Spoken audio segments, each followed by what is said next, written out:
찬양 통해서 하나님께서 홀로 영광 받으신 줄 믿습니다.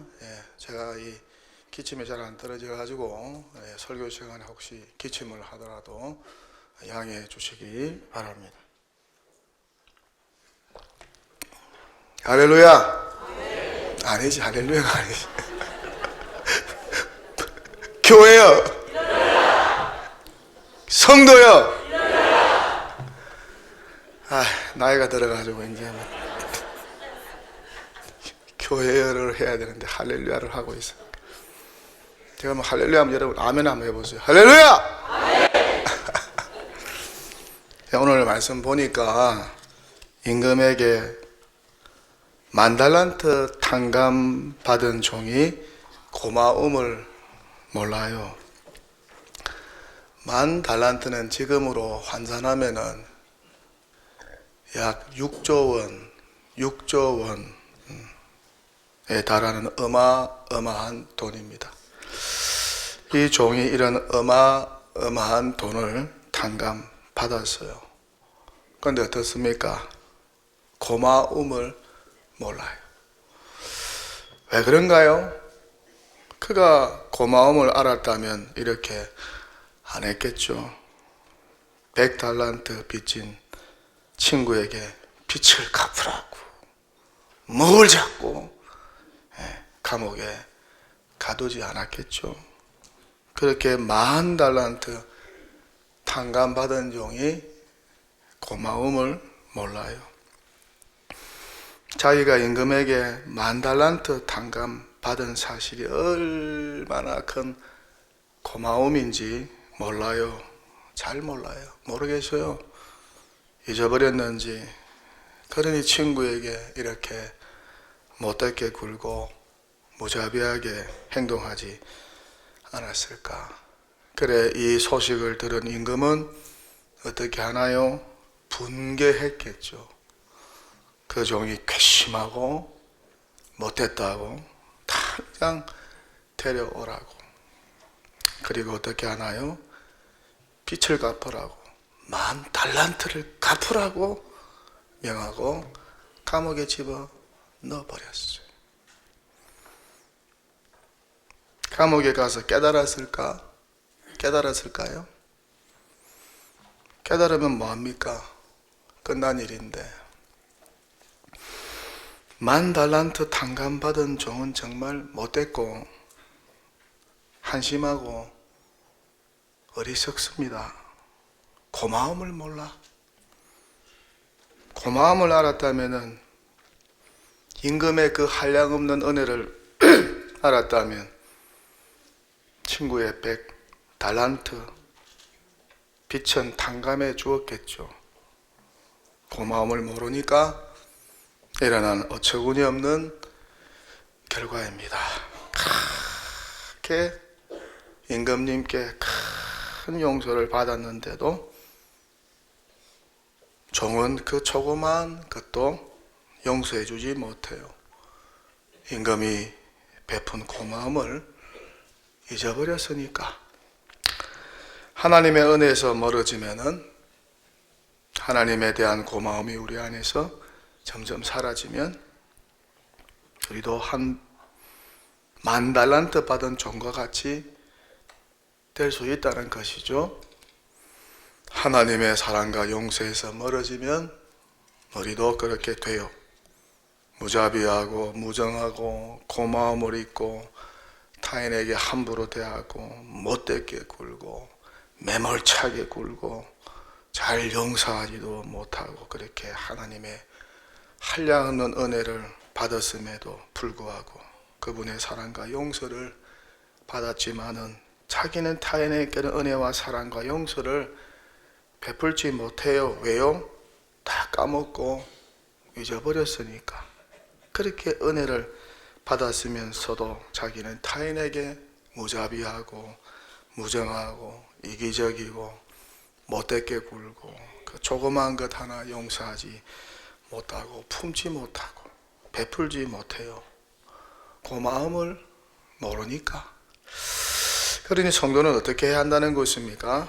항상 이 고마움을 간직해야 된다는 것이죠. 하나님의 용서와 사랑에 대해서 특히 그렇다는 거예요.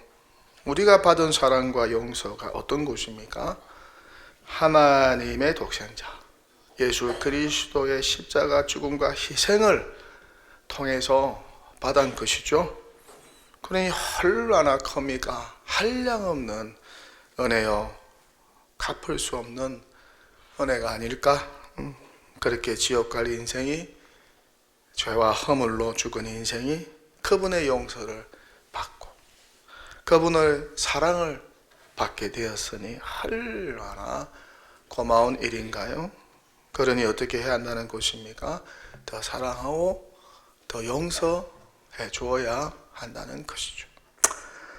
그렇게 성도가 하나님이 베푸신 이 고마움을 늘 기억하고 또 그 깊이가 넓어지고 또 그 고마움의 깊이가 더 깊어지면은 더 큰 사랑과 용서를 할 수 있다는 것입니다. 그런데 어떻습니까? 잊어버리고 무감각해지고 둔해지면, 그 고마움에서 멀어지면 사람들에게 함부로 대하고 사람들을 무시하고 사람들에게 무자비하고 무정하게 굴 수 있다는 것이죠. 위에서 받은 그분의 고마움은 모르고 오간데 없고 사람들에게 함부로 대하고 못되게 굴 수 있다는 것이죠. 이것이 얼마나 큰 모순일까. 자기는 10,000달란트의 어마어마한 빛을 탕감받았는데 100분의 1밖에 안 되는 친구의 빛을 탕감해주지 못합니다. 목을 잡고 감옥에 가두어 버립니다. 이 얼마나 웃기는 일이고 넌센스고 모순일까. 고마움을 몰라 자기가 잘나서 탕감받은 줄 알아요. 이 고마움을 모르는 사람이 또 성경에 나오죠. 돌아온 탕자 비유 속에 큰 아들입니다. 이 큰 아들은 어떻습니까? 아버지의 고마움을 몰라요. 아버지가 얼마나 고마운 존재이며, 여기도 아버지들이 많이 앉아 계시고 여러분들도 아버지가 계시지 않았어요? 살아보세요. 아버지가 얼마나 고마운 존재인지 몰라요. 나가서 혼자 살아보세요. 그때서야 깨닫죠. 아버지가 얼마나 고마운 존재인지. 탕자 동생은 어떻습니까? 아버지 유산 먼저 챙겨서 나갔다가 실컷 고생하고 실패하고 집으로 돌아왔죠. 그래도 그는 깨닫습니다. 아버지가 얼마나 고마운 분인지, 아버지 집에서 받은 은혜와 사랑과 혜택이 얼마나 크고 귀한지를 깨달았어요. 그런데 큰 아들은 그렇지 못해요. 당연한 것으로 알아요. 고마움을 몰라. 아버지 집 재산이 전부 자기 것인 줄로 착각하며 살아요. 그러니 죽은 줄 알았던 동생이 살아서 왔다고. 기뻐서 아버지가 잔치를 벌였는데도 화를 내죠. 뭐 이런 잔치를 하냐고. 그 자식이 뭘 잘했다고.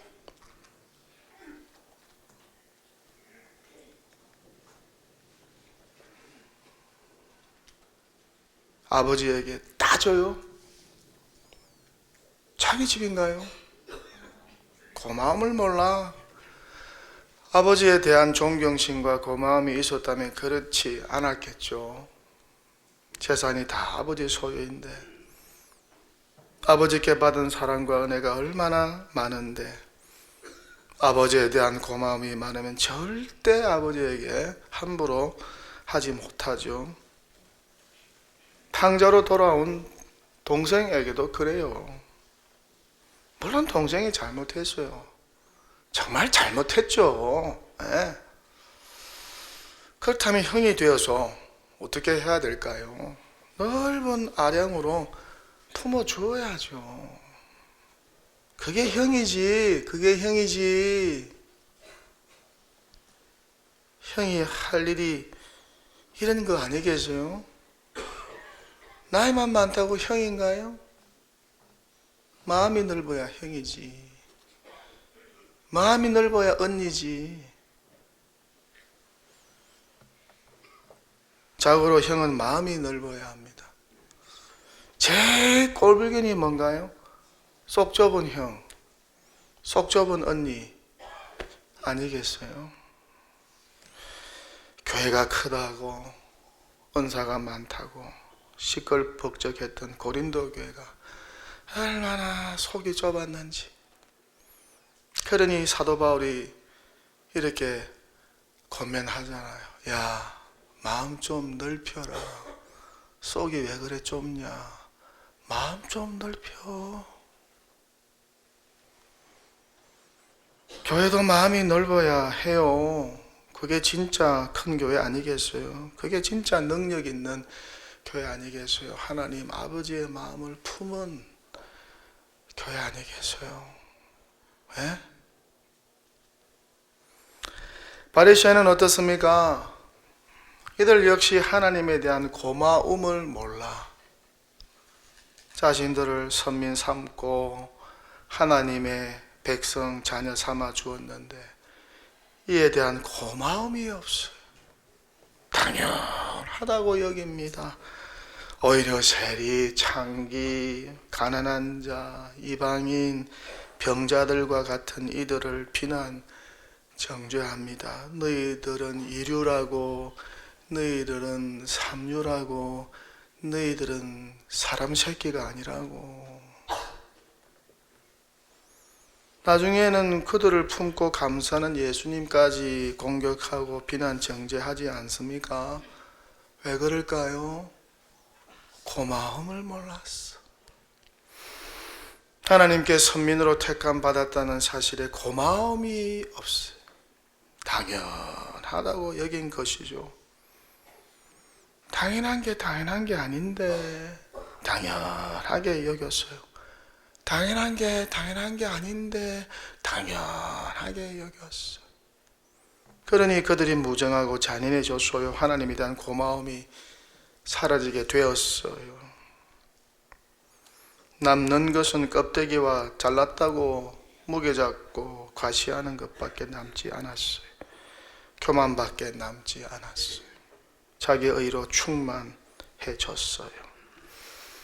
자기 눈 안에 있는 들보는 보지 못하고 날마다 상대방의 티만 보려고 해요. 이런 사람들에게 세상이 하는 말이 있죠. 이런 사람들에게 세상이 하는 말이 있죠. 뭘까요? 너나 잘해라. 너나 잘해라. 얼마나 그 인생이 비참할까. 눈에 뵈는 것은 상대방의 들보밖에 없으니까 그것도 하루 이틀이지 날마다 상대방의 실수와 허물을 찾는데 혈안이 되어 있으니까 이런 것만 찾아다닌다고 생각해 보세요. 그의 삶이 어떠할까? 행복, 기쁨, 감사가 있을까요? 에? 자기 일을 볼 줄 몰라요.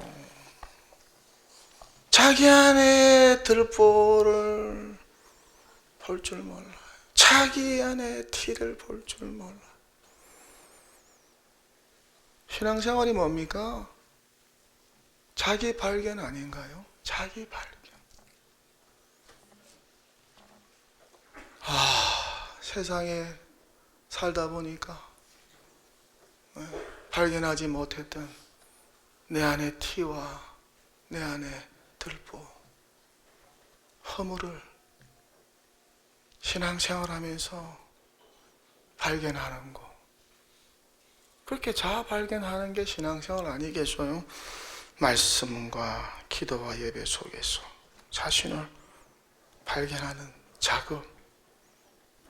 어떻게 여러분 자신을 잘 발견하면서 내가 이런 존재였구나. 내가 이것밖에 안 되었는데 폼 잡고 살았구나. 좀 깨달으신 적 있으세요? 또 어떤 사람이 있을까요?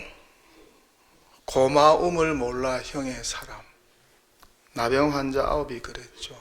나병 환자 9명.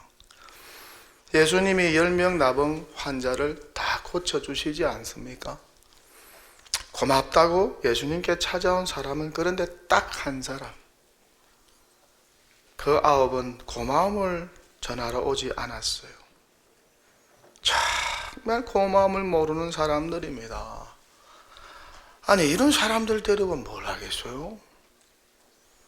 고마움을 모르는 사람에게 무슨 배려를 하고 고마움을 모르는 사람들에게 무슨 투자를 하겠어요?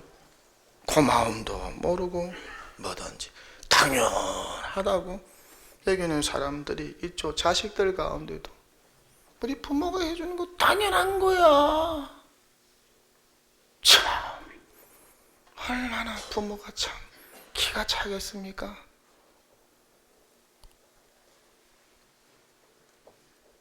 세상에서는 이런 사람들을 향해서 뭐라고 할까요? 싸가지가 없다. 싸가지가 없다고 하죠. 그냥 싸가지가 없는 사람들이 있어요.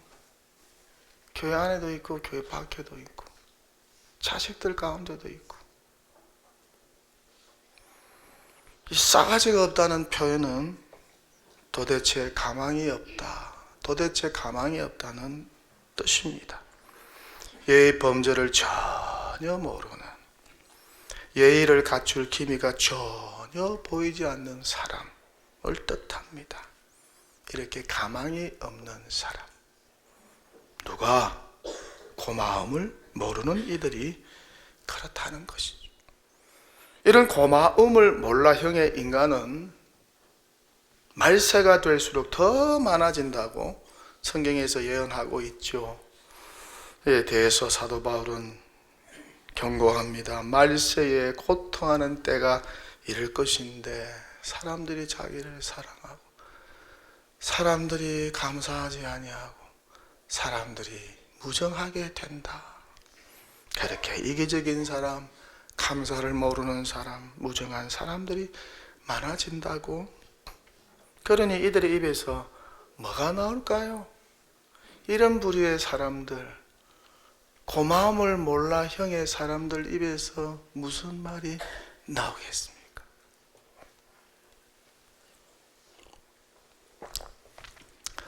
한 젊은 신참 수도사가 침묵 수도원에 도착합니다. 이 침묵 수도원은 수도원에 들어가면 말을 하면 안 돼. 영원히 종신도록 침묵해야 하는 수도원입니다. 이 수도원은 모든 수도사가 침묵 서약을 해야만 하는 곳입니다. 단 수도원장은 수도사들에게 1년에 한 번 말할 수 있도록 허락을 하는 권한을 가지고 있어요. 수도원장이 말하세요 할 때만 딱 한 번 말할 수가 있는 그런 수도원이었어요. 1년이 지난 어느 날 수도원장이 그 젊은 수도사에게 2단어 정도는 말해도 된다고 합니다. 2단어만 말해보세요. 2단어만 말해보세요. 신중하게 할 말을 생각한 젊은 수도사는 말합니다. 침대가 딱딱합니다. 침대가 딱딱합니다. 수도원장은 고개를 끄덕이며 침대를 바꿔 줄 수 있는지 알아볼 테니 계속 정진하라고 말합니다. 다시 1년이 지났습니다. 또 수도원장은 젊은 수도사에게 2단어 정도만 말해보라고 합니다. 2단어만 말해보세요. 수도사는 신중하게 생각한 후 말합니다. 방이 춥습니다. 방이 춥습니다. 수도원장은 담요를 다 가져다 줄 테니 정진하라고 말합니다.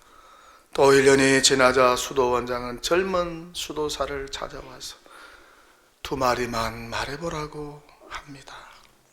수도사는 신중하게 생각한 후 말합니다. 음식이 맛없습니다. 음식이 맛없습니다. 수도원장은 음식을 개선할 방법을 알아보겠다고 말합니다. 또다시 1년이 지났을 때 이번에는 젊은 수도사가 먼저 수도원장을 찾아와 말합니다. 이곳을 떠나겠습니다. 이곳을 떠나겠습니다. 수도원장은 고개를 끄덕이며 이렇게 말합니다. 어쩌면 이것이 최선인 것 같군요. 그대는 이곳에 들어온 이유 불평만 했지요. 그대는 이곳에 들어온 이유 불평만 했지요. 그렇게 젊은 수도사는 떠납니다. 젊은 수도사의 입은 침묵하고 있었지만은 내면은 항상 불평, 원망, 판단으로 시끄러웠던 것이죠. 인간이 통제하기 힘든 것이 불평, 원망입니다. 수도원에서도 통제할 수 없어요. 이렇게 대부분의 사람이 감사할 줄 몰라요. 돌을 닦아도 고마움과 거리가 먼 사람들이 있어요. 헛된 돌을 닦고 있는 사람들, 속히 수도원을 떠나는 것이 더 편하지 않을까. 이스라엘도 고마움을 모르고 늘 원망 불평했습니다. 별 볼 일 없는 자신들을 선민 삼아 주었는데, 그리고 큰 강국을 만들어 주었는데 고마움을 몰라 교만하여 자기 마음대로 살았죠. 자신들이 잘나서 그렇게 큰 나라가 되고 부와 강국을 이룬 줄 알았어요. 결국 어떻게 되었나요? 망했죠. 고마움을 모르는 많은 길밖에 없어요. 고마움을 모르면 망하는 길밖에 없어요. 망하는데도 다 이유가 있어요. 큰 교훈으로 삼아야 하지 않을까. 삼손도 자신이 받은 어마무시한 그 힘을 여호와께서 주신 선물로 알고 고마움을 알았다면 추락하는 사사가 되지 않았을 겁니다. 그에게는 괴력뿐이었어요. 특별한 도덕과 윤리의식도 없어요. 사람을 잘 죽이는 힘뿐입니다. 그런데 이성에는 너무 약해요. 그러다가 들릴라에게 속아 넘어가서 머리카락이 다 잘리고 다 깎이고 소처럼 옥에서 맷돌을 돌리면서 살았죠. 물론 나중에 하나님의 은혜로 머리카락이 자라서 죽기 전에 위대한 일을 하고 죽었지만 그 괴력의 삼손이 자신이 소유한 이 힘에 대하여 고마움을 알았다면 그 힘이 하나님으로부터 왔다는 선물인 것을, 고마움을 알았다면 더 훌륭한 사사가 될 수 있지 않았을까. 삼손도 고마움을 몰라. 고마움을 잊어버려서 고마움을 몰라 추락하는 인생, 추락하는 교회, 문 닫는 교회. 안타까운 인생이 많아요. 성경에도 많고 성경 밖에도 많아요. 일상 가운데도 많고 역사에도 많아요. 다 자기가 잘나서, 다 지가 잘나서 잘된 줄 알아요. 그렇게 고마움을 몰라. 하지만 다윗은 달랐어요. 요셉도 달랐고 바울도 달랐어요. 고마움을 알아요. 하나님에 대한 고마움을 늘 간직하면서 살았죠. 그것이 신앙의 원동력이지 않았을까. 부족한 자신을 택하여 위대한 일을 맡긴 하나님의 은혜와 사랑, 그리고 용서가 정말 고마워서 감격하며 살았죠. 그 고마움을 일상 속으로 흘러가게 했어요. 하나님의 은혜와 사랑에 대한 고마움이 이들을 위대한 신앙인으로 만들지 않았을까. 초대 7교회를 보세요. 딱 한 교회 빼놓고 6교회는 다 이 고마움에서 멀어졌어요. 하나님의 은혜와 사랑에 대한 고마움에서 멀어지고 잊어버렸어요. 그러다가 처음 사랑도 잊어버리고 다 추락하게 되었죠. 문 닫게 되었어요. 하나님의 칭찬은 오간데가 없고 책망받는 교회가 되어 버렸어요. 야, 저 교회처럼 하면 망한다. 절대 저 교회 본받지 마. 야, 저 사람처럼 교회 생활하면 망한다. 절대 저 사람처럼 신앙생활 하지 마. 그런 안 좋은 예가 되었다 하는 것입니다. 왜요? 고마움을 모르니까. 저도 살다 보면 고마움을 표해야 할 분을 만납니다. 참 감사하고 고마워요. 힘이 돼요. 그런 분들 만나면 힘이 돼요. 위로가 되고. 그들이 베푼 은혜와 사랑과 호의에 고마울 것이 많아요. 평생 잊지 않으려고 해요. 또 제가 은혜를 베푼 이들도 있어요. 뭐 그렇게 크지는 않지만, 그런데 딱 두 부류입니다. 고마움을 아는 사람과 모르는 사람. 고마움을 알아와 고마움을 몰라.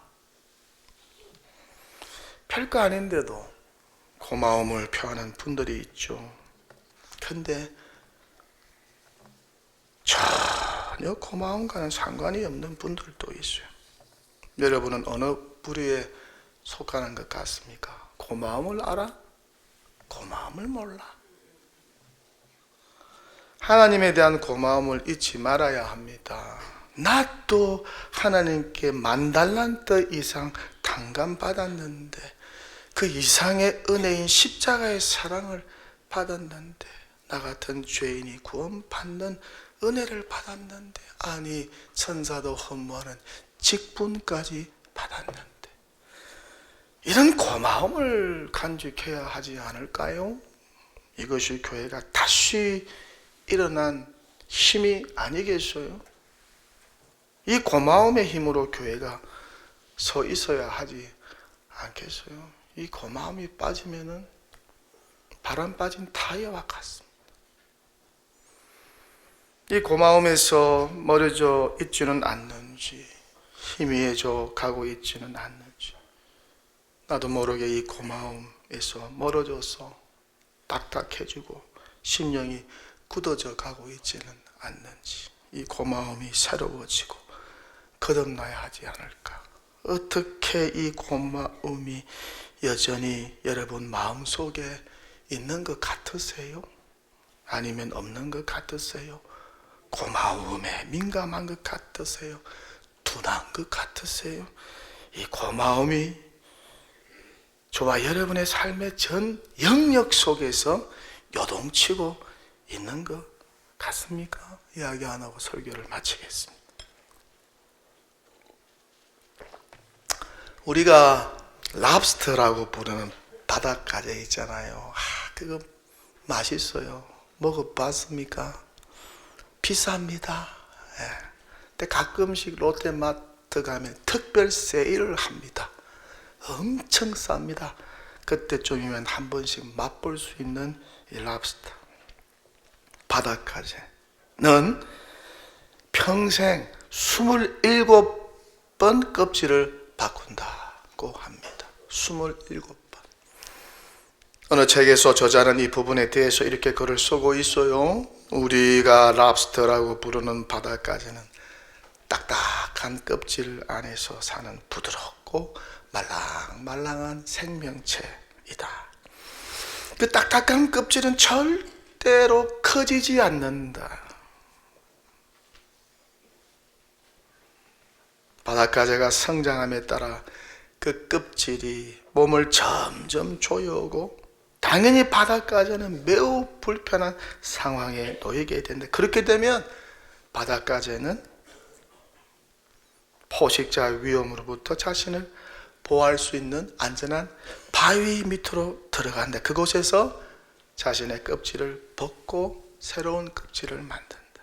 하지만 바다까지는 계속 성장하기 때문에 얼마 지나지 않아 그 껍질마저 불편해진다. 그러면 또다시 바위 밑에서 껍질을 벗고 새로운 껍질을 만든다. 이 과정을 27번 반복한다.